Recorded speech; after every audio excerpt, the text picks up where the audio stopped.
Assalamu alaikum. My name is Janan Sarwar, and this is an episode of Our Prosperous Ramadan. Today's honorable guest is Brother Abdul Aziz Bhuiyan. He is the chairman of the Board of Trustees of Hillside Islamic Center, New Hyde Park, as well as the chairperson of the Muslim community of Nassau County in New York. I'm honored to present him to you today. So, without further ado, Assalamu alaikum, Brother Abdul Aziz. Wa alaikum salam wa rahmatullahi wa barakatuh. How are you doing? Ramadan Mubarak to you. Alhamdulillah, Ramadan Mubarak to you as well. We're coming to you live today and really delighted to have you here. Do you mind sharing a little bit more about yourself to the audience? Well, as you said, my name is Abdul Aziz Bhuiyan. I'm originally from Bangladesh. I came here as a student in 1981. And, I graduated from Bangladesh. I had a bachelor degree. And then I came here. I attended first Hunter College and then went to NYU. And I am married with 2 children. And my children are also married. I have from my son, I have 2 grandkids. My son is in cybersecurity. My daughter is in, she works for the Guardian. She's a journalist. And pretty much that's about it. And we're happy to be with you. And I've been, as I said, I've been always living in New York. I came in 1981. And since then, I've never moved anywhere to live. I've visited almost every state. Due to my wife's profession, every year she used to attend the health professionals seminars and so forth and so on. But pretty much always in New York, always been a New Yorker since 1981. Alhamdulillah, that is what a wonderful introduction to you. And I have heard that you are a very incredible organizer and have created what I have seen as well on the website and learned to be what's called a model mosque. Could you share more about your role and experience within the Islamic community in New York and how you've been able to organize the community to create Islamic centers? Jazakallah khair for the question. Anytime you do anything, that first and foremost, you have to believe in it, number one. And as a Muslim, for us, and the most important thing that we do anything that we understand that this is part of our responsibility and is an ibadah, is a worship for us. So with that in mind, whatever I try to do, and I always have that mistake happens, but I have the clear intention that this is something I'm going to get into, so it is become part of my ibadah. As I said, I came in 1981. I went to schools, and in around 1996, after finishing school, after working and all this thing, I pretty much had since then I would say it's very stable in terms of income, in terms of source of income, in terms of livelihood. I didn't have to worry much. So I thought of this, and since then I got involved with the community. I started to help in different ways possible with the local communities, people that I know, family, friends, and so forth and so on. And then started getting involved first in social organizations, and then of course when I didn't really enjoy, because there was too much of things that I didn't want. I wanted to make sure that I can contribute something that will actually make an impact, and in terms of the livelihood of people, in terms of the ideas, and in terms of moving forward with the community and the youth and so forth and so on. So I got involved with, and I had some friends at that time. I had some friends from the professional lives, from the universities, and also by then I used to envy them because they were already involved in Islamic work, and I used to envy them, and I used to wish that and pray that one day I want to be like them. I want to really get involved in organizing the Muslims per se, and to see how to get involved. So I initially started with the local masjid in Ozone Park. Actually, I'm from Sylhet, so therefore you have Ozone Park is a depot, as you call it. So from all Sylheti people from Sylhet, and particularly from my Thana Beni Bazar. So, and there most of them are directly, indirectly related to me. So I actually moved there, not too close, but a little bit further. But I got involved with them and Alhamdulillah. My always intention, and I encourage everyone to have that. Whenever you get involved with any religious work or any work that you think that it'll benefit the community, you think that you're doing it sincerely, do it with the intention. And I try to do it all my life, that I want to please Allah subhanahu wa ta'ala. And I'm very mindful of one thing, that when Allah is pleased with you, with your work or with anything that you do. I know about the hadith Rasulullah, that Allah summons angels and Allah declares to them that, oh angels, I am pleased with so and so and so. And angels, and of course, they always listen and obey. So Allah then say, "Ya Allah, we also love and respect the person so and so." Then Allah tells them, "Go on the earth and spread love in the hearts of the people around him or around her." And in order for us to really achieve that, mistake will happen. Yeah. People will criticize you, but only thing that as long as you are sincere and you will do your best, that's all Allah wants, and Allah will make things happen for you. So I started getting involved, and I tried to do things a little bit unorthodox way, because whenever you are in any work, and especially in a religious work, you always have to understand two things, because this has the two tracks. One is a very ritual, spiritualistic thing that you do on a daily basis, your salawat, your fasting, your zakat, your so forth and so on. But the other thing is the social aspect of it. And as long as you can understand both and bridge the gap, that's where the success comes. Unfortunately, most of us don't understand that. We either take the ritual aspect of it, or we take the social aspect of it and disregard other. And Islam is a whole religion. It's a complete way of life. When you fulfill the social aspect of it, you'll see your ritual aspect also is being fulfilled automatically, because once you can connect them together, bridge them together, it complements each other. Absolutely. That is really inspiring, and it explains a lot of things.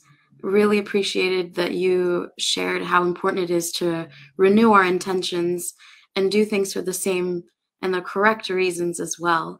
And that is to please our Creator. So may Allah always keep you on this track and inspire others as well. Ameen, Allahumma. Ameen. And so, you shared a little bit about, what inspired you and how you started. What are some of the actual projects that you have been a part of that have had a huge impact on the community?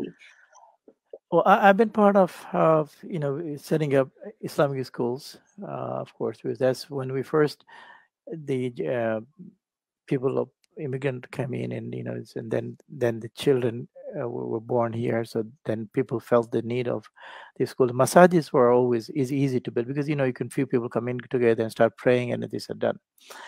We could talk about the masajis, the pluses and minuses and so forth and so on. But then we got involved. I was one of the founding member of Ideal Islamic School in Astoria. We started that, and also I was involved in the Leadership Council of New York, called Majlish. Of course, as I said, my first involvement was I watched the elders of the community in Ozone Park build the masjid. As I said, most of them are directly or indirectly my relatives. So I watched them building the foundation of that masjid called Masjid Al-Aman, and then of course I moved away from there for a while. Then I moved back in the community, and that's where it's one of them. Then of course Masjid Darus Salam. I'm on the board, and Mr. Isa ibn Maryam. Believe it or not, many people don't know. I was the first chairman of the Wellspring School, and I was involved with them as well. And of course, Hillside Islamic Center is since 2000. I moved to Long Island, New Hyde Park, and we built this. Alhamdulillah. I've always had this dream that I wanted to have something where the masjid is not identified, or Islamic Center is not identified as it belongs to one culture, it belongs to one nation or one group of people. So I wanted to always have that. And even at the masjid, for even Alaman Masjid, I was the first one. When we were there, we were able to hire somebody who is not from Sylhet, an imam who is not from Sylhet. We hired people. So these are things that everything is work in progress, and alhamdulillah, and I feel satisfied to an extent, and I hope Allah accepts whatever we have done thus far. Because as I said, everything work in progress. You have always room to improve, always room to implement things that as the generation requires, then you need to improve and pivot to what the people in the community needs. But those are the things that I have been involved in. Again, also we have started since 2013 an organization called Muslim Community in Nassau County. And it is also an umbrella organization of all the masajids and Islamic centers in Nassau County, New York.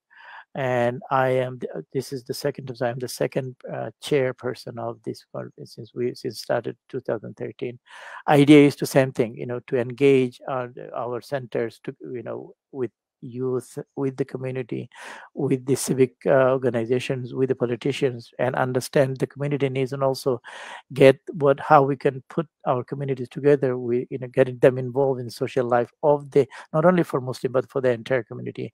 How we can contribute the ways to better not only our life but the life of the people living around us and so forth. So I take, alhamdulillah, may Allah accept everything that we've done, and these are some of the things that I have been involved, and few other things we can under this umbrella we've done. The Janaza project, we have done the food services and so forth under the umbrellas of all these organizations. Alhamdulillah. Yes, two big points that you made while you spoke that I took away are the concept of community as well as unity. So Correct. Unifying the different backgrounds, race, Islam has no particular group. Correct. And does not want to divide. We want to unify. Access the piety. Exactly. So I think that's really inspiring, and inshallah people can take inspiration from what you've done and some of these programs that you mentioned. We need these. The particular one that I am really hearing that we've been discussing on this program is about the youth. And, you mentioned that as well. Brother, do you mind sharing what you think are the biggest struggles right now facing the children in America and abroad? Yeah, I mean, my answer might not, especially my generation probably would not like it. And I tell you why. Because, no matter what you do at a center, at a masjid and all this thing, but the parents have to take responsibility. Home, yes. Home is the key. Yeah. And I always tell you, because when the first generation come in, we get busy with our survival sometimes. So then when we get married and we have children and all this thing, but some of us are here and we disregard the needs of our family members, especially our children, our wife, and all this thing. And we think it's by like magic it's going to work. It has never worked, whether it's a time from Rasulullah still today, because the home has to be the first where the children has to learn first, the basics they have to learn. Once our parents understand that, whether you are, and I'm not saying that disregard or just forget about earning your living. You have to earn your living because you have to provide for your family. Some of us are left people back home, and here we have to have extended family. We have to help. That's there. But the first and foremost important thing is the obligation is upon you, is for your family, your wife, your children. You need to make sure that you give them time. You need to make sure that you set example yourself as a parent. You cannot be doing things that are in front of them and expect things happen miraculously. It doesn't happen. It has never happened. It will never happen. So first and foremost, the parents have to take responsibility and teach them the basic things. Once you have that, because we see the difference between the parents who have spent time with the children and the parents who do not care. When the children come to the masjid, when children come to our centers, because center like our Hillside Islamic Center, we provide everything for the children. We have the scouting, we have the a bonfire, we have the jiu-jitsu, we have the what do you call this thing, picnic, we have the debate, we have the iftar, name it, we provide everything. But you can see in a day or two, within a few days, you can see the difference between the parents who have actually spent time with the children and the children who have the parents are not paying, because first where they will drop them, where they will not respond to them, all these things. So challenges are, first I would encourage one challenge for all of us to take as a parent, to make sure that we spend enough time, we give them guidance and set boundaries for them, give them, set us as an example for them at home. Then at the centers, when their children come to the center, people who are involved in the centers, in the masajis and all these things, they also have to understand that these children are here. I always tell people that I've been involved everywhere, I would rather have these children here, whether he is or she is properly dressed or not, or whether he's playing on this, and I would rather have this child, this boy or this girl here than somewhere else, regardless of whatever they can do. So you as an administration, you as a people that were in charge of the centers or the massages, have to understand that at least they're here. Now it's your part to make sure that you take them further, and you help them get the parents involved. And also, so challenges are, first, as I said, to make the children attracted to the center. First, it has to start from the parents, and second, when it comes to centers or in the masajid has to be welcoming and provide them enough opportunities for them, give them responsibilities. Like, for example, at our center, we have youth volunteers, and also we have coordinators who we pay, but we take them from the youth, because it's an encouragement for them, it's an incentive for them, so they know that, look, I can reach there. But most of the time, we have the young people coming and making announcement instead of me or somebody else making announcement, because that's to build the confidence for them, and they can see that yes, we have been appreciated. Of course, we also discipline them sometimes, tell them this is what you're gonna do. Of course, you have to set boundaries with them, but overall, environment has to be there that they feel comfortable. Look, having and also getting the millennial involved, their parents, the children's parents involved into the society, into your center. Sometimes that's a huge challenge for us, because most of us are here, first generation, and we have a set mind or set idea that this is how a center, a masjid should run, and with that we think we try to implement the same mindset here in this country. And most of us don't understand that. Most of us don't understand. And some who understands it, then they don't have the facility. Because the facilities are also small. Most of the facilities are still maybe in one or two building. They're still doing on a households or something, a building. If the building is not big enough to accommodate all the activities for the children and so forth and so on. So there are many challenges. But the most scaring part that I think is for having leadership who understand the challenge. If we don't have that, that's the worst part. If you have people who understand, then at least they can work on it to improve it. They can make changes, and at least at the end, hopefully, inshallah, Allah will bless them. They will be able to achieve it. But if you don't have, then understanding, if you're rigid on things, saying that masjid has to run this way. Right. The way we run the masjid and back home, 5 times salah, tarawih, masjid, and sometimes a scholar will come once a month or once a year and give a lecture, give people food, and that's it. If that's what your idea is, you're really you're at the wrong place. This is not the place, because you can see, the centers where there are people attracting young people.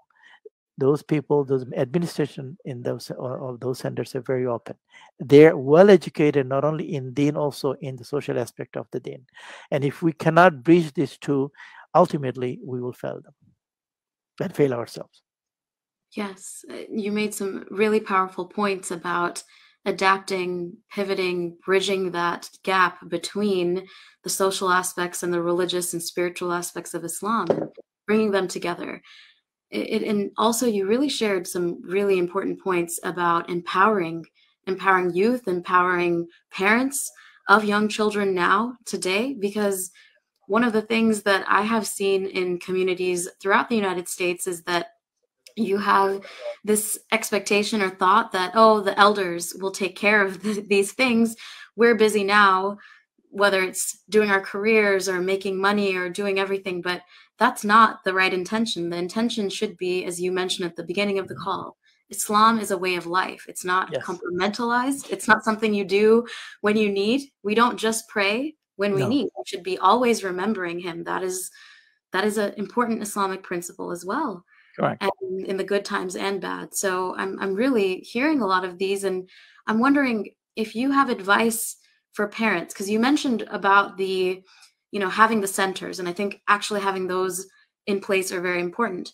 But what you said at home first, what advice would you give to help instill just that love of Islam in the hearts of children?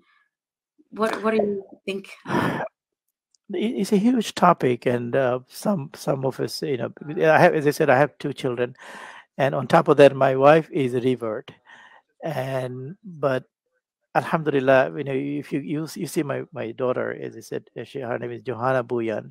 She works for Guardian, and she's a hijabi. So uh, what I really said at the beginning was that the most important school is your home. And as a parent, you make sure that you have to practice Islam in entirety. It's not just the rituals that you do the rituals and all those things, but children are less influenced by the rituals than your social activities, the way that you behave, with them, with your peers, with your colleagues, with your family, and all these things. They're much more influenced by that. So as a father, as a mother, first of all, your relationship between your husband and wife has to be such that it is, of course, there will be this misunderstanding, but has to be a respect and something that is really well grounded in Islam, because it cannot be a traditional thing that you think that I'm going to push the tradition on my family and that they would have no say in it, because it's not going to work. And it has not worked. Even back home, it doesn't work. Here is the important thing, that at home you make sure that you first try to do your best to make sure that you uphold the principles of Islam in terms of your dealings. If you, in your own personal action, if you are doing something wrong, that we all know in our heart what is right and what is wrong, but you think the children are not paying attention, you bet they're paying attention. And even if they're not paying attention to you, how can you live yourself that I have children? And look, I give examples sometimes myself. I got married in 1988, and as I said, my wife is a revert. Since then, I used to go, watch movies. Some of the even documentary the movies that I used to watch, I stopped doing it because I had responsibility to not only to myself, to my wife as well, to make sure that I can help her to learn Islam to the best of possible. And Alhamdulillah, it's just with the blessing of Allah Subhanahu wa Taala, I see the result. And it helps me to become a better person, because once you have your family entirety, if everyone is working together, understand the values, the morals of Islam and all this, then it makes things becomes easier. So then you don't have the struggle. Yes, you will have debate about the issues, that you can talk about some of the issues, even including the hijabs and halal food and free mixing and so forth. It is all healthy debate, because these debates are based on knowledge and principle, not because somebody is saying, yeah, this is either my way or no way, because these debates are based on knowledge. Either somebody want to know the truth, or somebody is or somebody's learning, or you yourself you want to learn about these things, and you want to establish the parameters. So my advice to all the parents, that if you really want to have a stable and your family, the family that will, your children and including yourself, and will practice Islam, you really need to practice it, Michelle, and make sure that you engage everyone. Don't think that everybody will be perfect. Look at yourself. Look at when I was young, I made mistakes. We all made mistakes. We all did things, silly things that it is something that we regret that we didn't do. But children is doing the same thing, and they have the more opportunities than you do. Second thing is also, do not, in order to please them, do not give them things that ultimately is harmful to them, that you are not giving time. So what you do, you go buy them things that they want. Of course, children want things that which is sometimes we don't want them to have. But because I'm not able to spend enough time, so in order to complement it, I just trying to buy their obedience to me or buy their care, because with the gifts and all this, we cannot do this thing. In other words, you really think it through.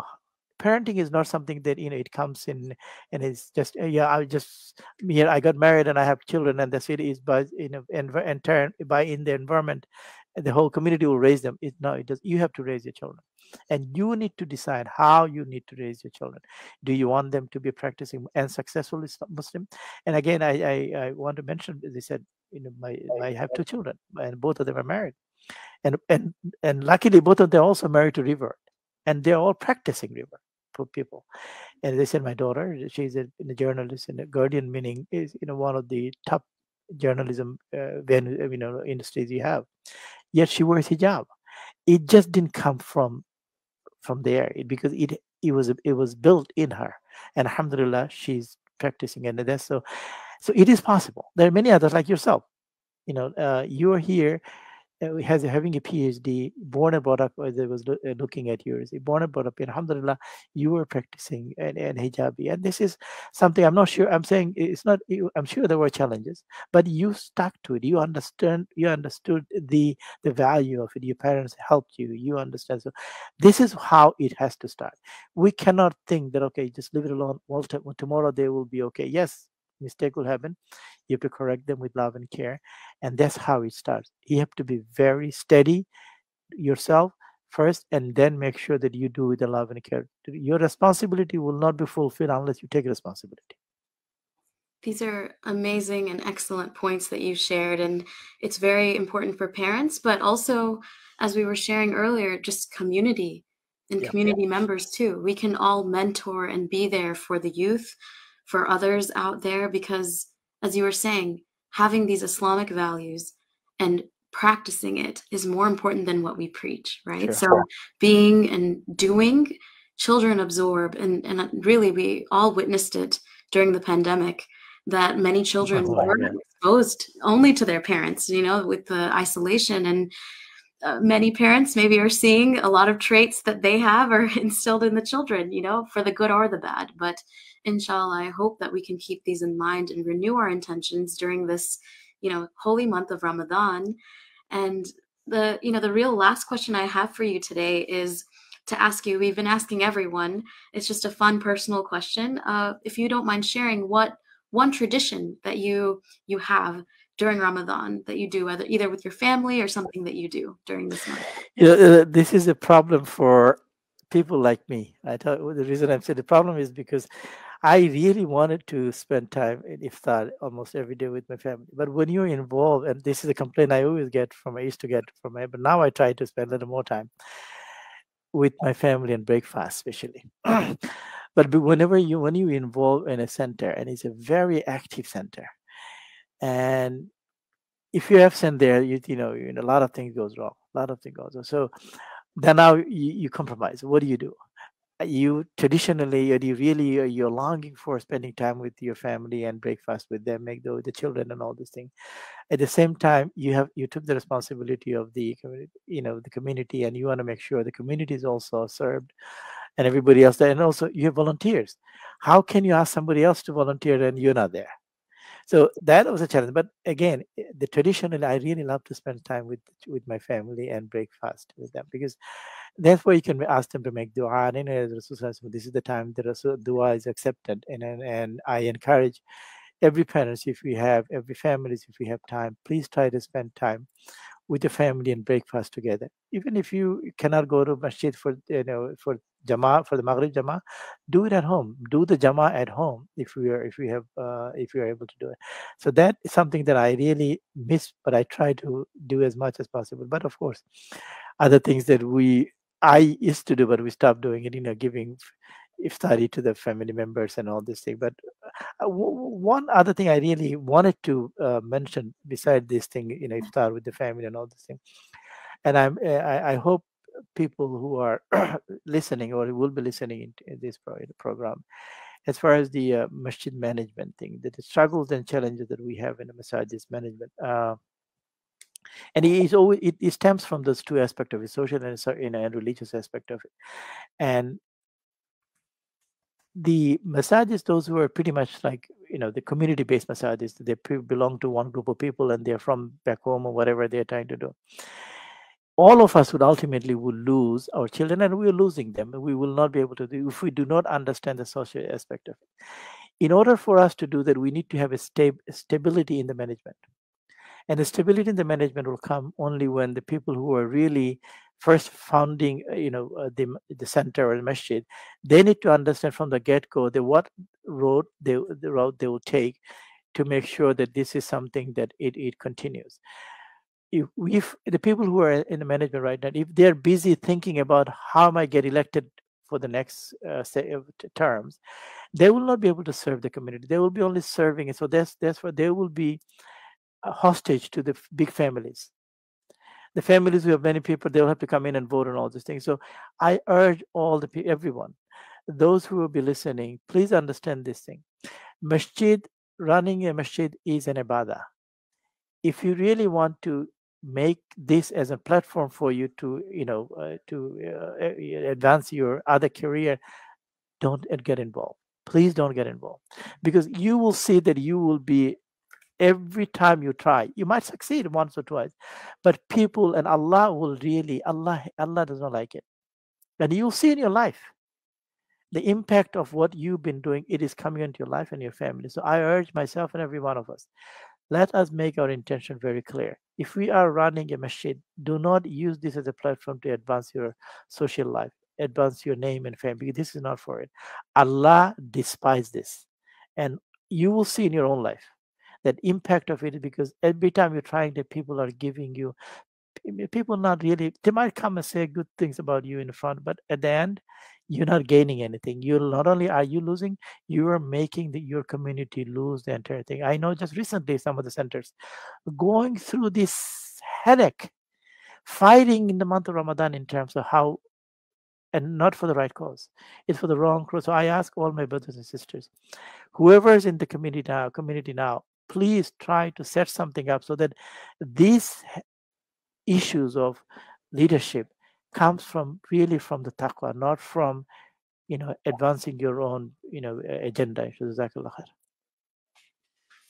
Jazakallah khair for sharing your innovative perspective. You brought so many topics related to renewing our intentions, how we should really look to our families first and what we can do, the controversies of intentional and maybe non-intentional community masjid management, and really making sure we have the good and sincere hope to bridge the divides between the social and spiritual aspects of Islam.